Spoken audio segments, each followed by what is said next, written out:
Have you ever been inside an underground parking garage at night? Not the kind where you quickly run from your car to the elevator, but the kind of night when you're completely alone and the silence presses down on you like concrete walls. The air feels different down there, thicker, stale. The buzzing of the fluorescent lights above seems louder than it should, echoing endlessly through the empty space. Every sound you make comes back to you. Footsteps, the jingle of your keys, even your breathing. And sometimes, you could swear you hear someone else's breathing too. Security guards who work in these places often share stories they're not supposed to tell. Strange things that don't make it into police reports. Footage that mysteriously disappears from the cameras. People who park their cars, but never return to drive them away. Some claim cars move by themselves, as if an unseen driver is still behind the wheel. Others talk about elevators that don't just go up and down, but take you to places that don't exist on any map. And then there are the sightings of figures lurking in the shadows, watching you from the corners of the garage. Figures that vanish the second you look directly at them. Tonight, I'm going to share with you three of the most terrifying stories ever told about underground parking garages. These stories have been whispered among night shift workers, shared online in hushed forums, and passed down as urban legends that contain just enough truth to make you wonder. So the next time you park your car in the basement and you hear an engine turn over somewhere in the darkness, you might want to take the stairs instead. Story 1. The car that drove itself. Daniel had been working as a night security guard for almost 6 years. He thought he had seen it all. Drunk residents stumbling back from the bars, kids sneaking in to skate between the pillars, even the occasional rat scurrying across the cold concrete. But what happened that winter evening would stay with him forever. It was close to 2:30 in the morning. The garage was dead silent, the kind of silence that doesn't just surround you but sinks into your bones. Daniel sat in the booth near the entrance, sipping cheap coffee, when the monitors flickered. One of the cameras, Section C, farthest from the exit, picked up movement. Headlights. Daniel frowned. Nobody should have been down there. Every car was parked, every resident accounted for. Yet on the screen, two sharp beams of light cut through the darkness. That he grabbed his flashlight and decided to check. The echo of his boots followed him as he descended into Section C. The air smelled faintly of gasoline and damp concrete. As he rounded the corner, he froze. That a silver sedan, parked near the far wall, had its headlights on. The engine roared to life, the vibrations echoing through the vast underground chamber. Slowly, the car began to roll forward. Daniel's first thought was that a resident had left it in neutral. But then he saw it. The driver's seat was empty. No, he whispered to himself. No, this has to be a trick. He stepped directly into the car's path, holding up his flashlight like a shield. The car slowed down, almost politely, stopping inches away from him. Daniel's breath came in short bursts. His reflection stared back at him from the windshield. But it wasn't alone. For a split second, he saw the outline of a woman sitting in the driver's seat. Her head tilted at an unnatural angle, hair draped across her face. He blinked, and the seat was empty again. The headlights flickered. Once, twice. Then the engine revved, and the car shot past him, nearly knocking him to the ground. Tires screeched as it disappeared into the dark aisle of Section D. Daniel sprinted after it, his flashlight beam bouncing wildly across the concrete pillars. But when he reached Section D, the car sat perfectly still in its original space. Engine off, headlights dark, his stomach twisted. He checked the door. Locked. He peered inside. Keys were still dangling in the ignition, but the dashboard was cold. No sign it had been running at all. Back in the control room, Daniel rewound the CCTV footage. His hands shook as he pressed play. The screen showed him walking into Section C. But there was no car, no headlights, nothing. Just Daniel, standing in the middle of the garage with his hand raised, as if stopping an invisible vehicle. Then the audio track made his skin crawl. A faint laugh, distorted but unmistakably female, echoed through the speakers. Daniel quit his job a month later. But the story didn't end with him. A few weeks after he left, another guard swore he saw the same silver sedan creeping across the lot, its headlights glowing in the dark. He ran toward it, only to watch it vanish in front of his eyes, dissolve, like smoke, into the empty air.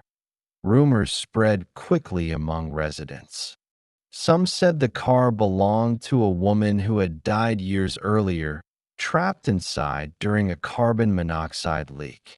They whispered that her spirit was still trying to leave the garage, doomed to drive in circles forever. One resident even claimed that, late at night, when she unlocked her own car, she caught her reflection in the side mirror. And for just a second, another face stared back, pale, smiling, and not her own. Story 2. The elevator that goes too far. Most residents thought the stories were just a glitch in the system. Elevators in old buildings always break down. Buttons stick, lights flicker, sometimes the doors refuse to close. But what happened in the underground parking garage of Westbrook Towers went far beyond a faulty circuit. It started with the number -4. The building had only 3 levels of underground parking. -1, -2, -3. But every now and then, the display inside the elevator would flicker, and for just a few seconds, a red -4 would appear.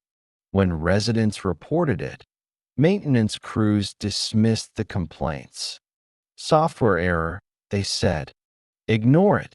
But some people swore the elevator didn't just show the number. It actually took them there. One of those people was Emily Carter, a 27-year-old nurse who often worked late shifts. It was a Friday night when she parked her car on level -3.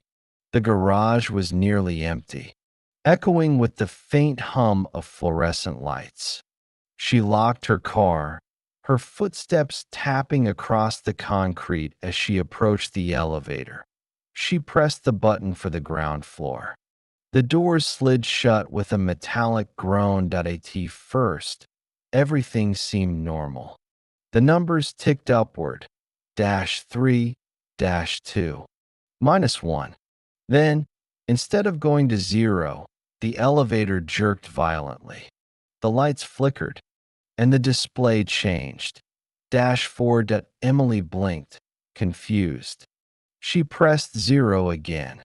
The button lit up red, but the elevator continued its slow descent. She felt the pressure in her ears shift, as though she were being pulled far deeper than the garage should allow. With a shudder, the elevator stopped. The doors creaked open. She stepped out into a corridor that looked nothing like the rest of the building. The walls were rough, unfinished concrete. Water dripped steadily from the ceiling, leaving dark stains along the floor. A single fluorescent bulb flickered overhead, buzzing angrily. "Hello." Emily's voice echoed, swallowed by the emptiness. The air was damp, heavy, and carried a faint metallic scent, like rust. She glanced back, expecting the elevator to still be there, but the doors had shut. She pressed the call button, but nothing happened. Her heart began to race. She fished her phone from her bag. No signal. "Okay, this isn't funny," she whispered, her voice shaking. Emily began walking. The corridor stretched endlessly, lined with pillars and shadows that seemed to move when she wasn't looking directly at them. Somewhere in the distance, water dripped in a slow, rhythmic beat. Then she heard it. Footsteps, soft, careful, matching her own. She stopped. The sound stopped. She turned quickly, but the corridor behind her was empty. Only the flickering light remained. Panic set in. She ran back to the elevator, pounding on the metal doors with her fists. "Open!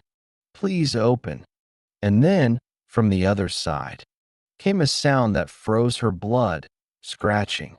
Slow, deliberate scratching, like fingernails dragging across metal.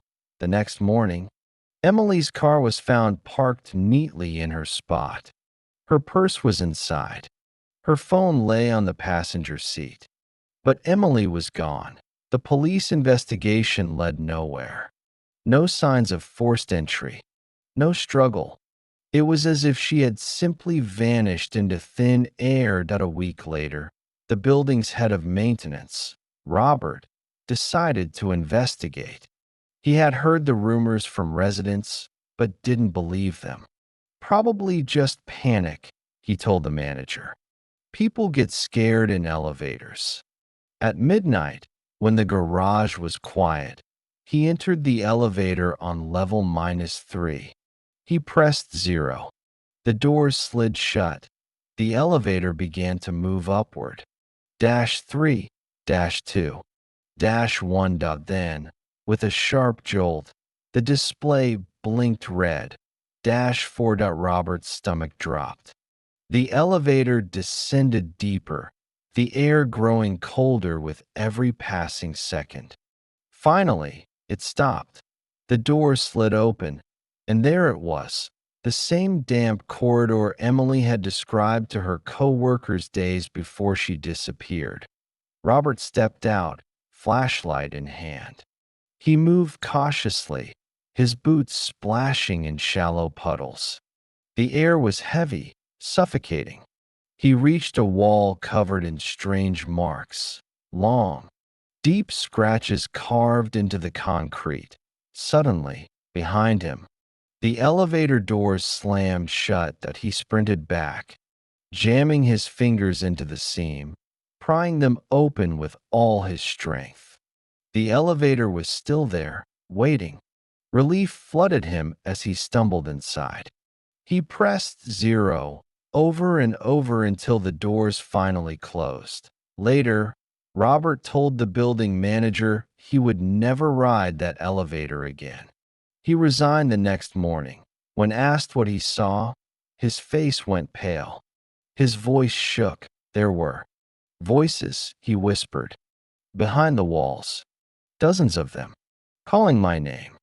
The -4 button never appeared again. But even today, some residents swear that late at night, when the garage is silent and the elevator is descending, they hear faint scratching on the doors, and sometimes a voice whispering their name. Story 3. The Faceless Man. Every city has its own urban legends. Ghost children who wander highways at night. Mysterious shadows that follow you home. Strange figures glimpsed in reflections that aren't supposed to be there. In Hollow Pines, an old industrial town surrounded by forests. The legend was about the Faceless Man. People said he appeared only once in a person's life, but once was enough. You would see him standing in a crowd, sitting alone on a bus, or reflected in a shop window. Tall, thin, wearing a dark, outdated suit. His head was smooth and pale, as if his face had been erased. No eyes, no mouth, no expression at all. And if you saw him once, you'd see him again, always closer. The first encounter Jason Miller was the kind of person who never believed in urban legends. He was a 32-year-old accountant, rational to the core. When his coworkers whispered about the faceless man over lunch, Jason laughed it off. Some drunk saw a shadow in the dark, and now it's a ghost story, he scoffed. But late one evening, walking home from work, he saw something that would change his life. That IT was raining. The streets were nearly empty, the air heavy with the smell of wet asphalt.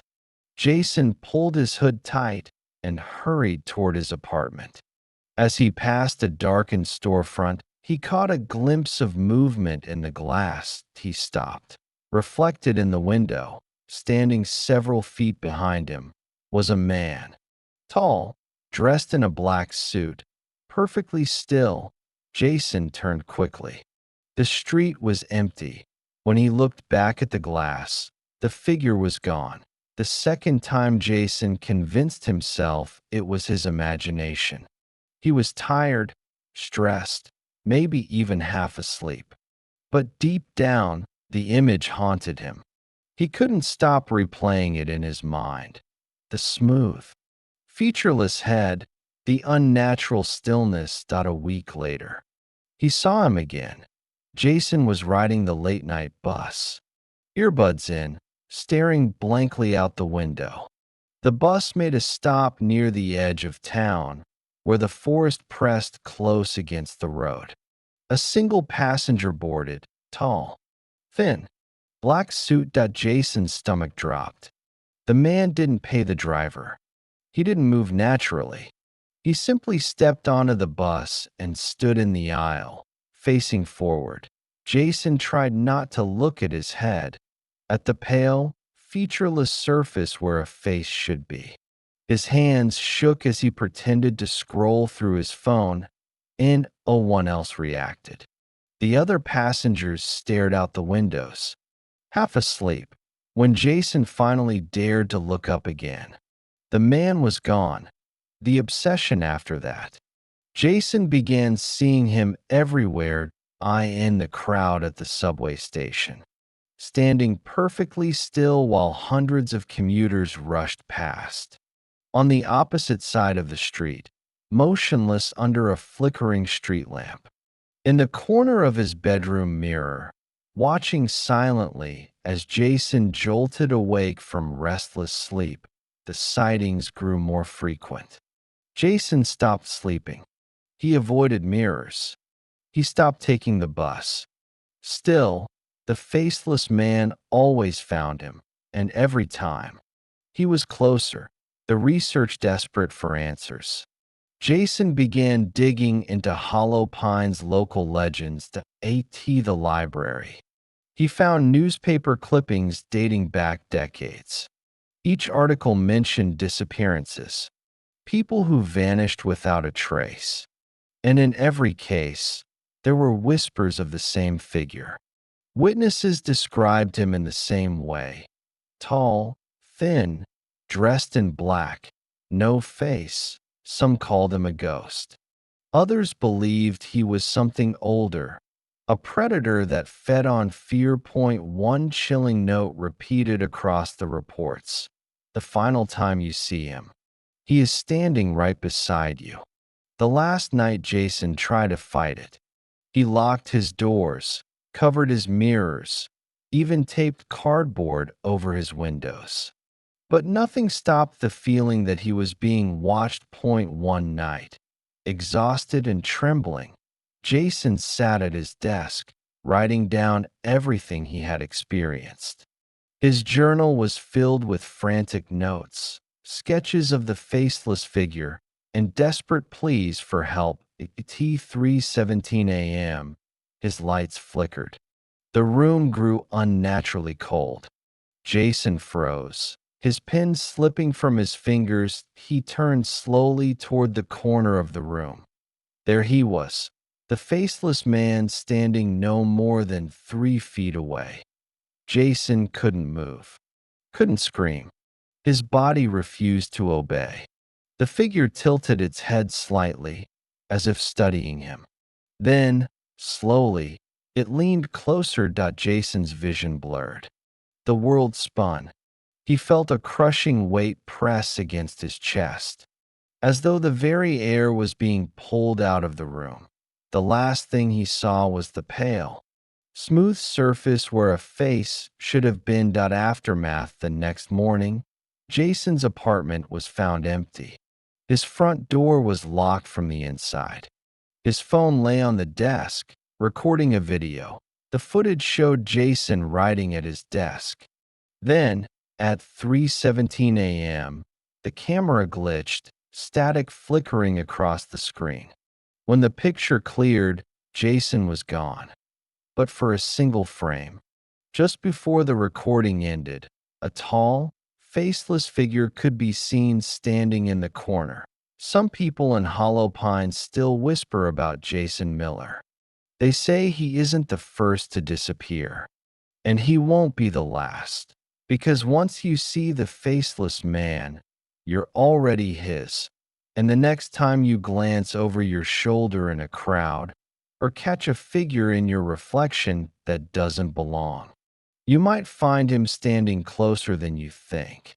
Asterisk. You've just heard 3 terrifying stories from places most people would rather forget. An abandoned amusement park where laughter never truly dies. An elevator that descends to a floor that shouldn't exist. And the faceless man, who might even now be standing just out of your sight. But remember this. The scariest thing about these tales is that they might not be stories at all. People disappeared. Cars were left behind. Footage was found. And legends, they don't appear from nowhere. So the question is, do you believe these are just myths? Or could you be the next person to see something you can't explain? If you enjoyed these stories and want to hear more of the darkest myths, legends, and real-life horrors, make sure you hit that subscribe button. Give this video a like to let me know you want more. And most importantly, drop a comment below. Which story scared you the most? And have you ever experienced something you can't explain? Who knows? Your story might be the next one we share. Until then, keep your lights on and never ignore the things you see in the corner of your eye.